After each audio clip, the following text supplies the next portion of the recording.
प्रवीण भाऊ, खरं तर जी काही फलटणमधली घटना घडली आणि यामध्ये आता माजी खासदार निंबाळकर यांचं देखील नाव आहे ते अंबादास दानवेंनी घेतलेलं आहे. कसं बघताय सगळ्या प्रकरणाकडे? त्यांचं असं म्हणणं आहे की निंबाळकरांचे पीए किंवा निंबाळकरांचे एक निकटवर्ती आहे, त्याचं देखील नाव आहे यामध्ये. तो प्रशासन चालवतो, त्याच्या माध्यमातून अधिकाऱ्यांना आदेश दिले जातात आणि या प्रकरणामध्ये सुद्धा महाडिक नावाचा एक पोलीस अधिकारी आहे, त्याला सुद्धा निंबाळकरांकडूनच या प्रकारच्या सूचना आणि आदेश देण्यात आले. मला वाटतं दानवे ही काय अथॉरिटी नाही आहे की दानवे बोलले ती पूर्व दिशा.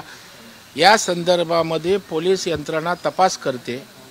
माननीय मुख्यमंत्र्यांनी क्लिअर कट कडक आदेश दिलेले आहेत.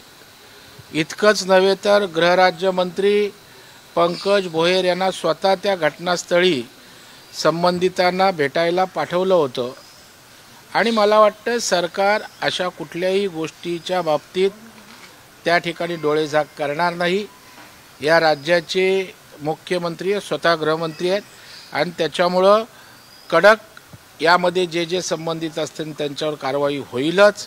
नव्हे आमची ती भूमिका आहे आणि सत्य जे काय आहे ते राज्याच्या जनतेसमोर निश्चित येईल.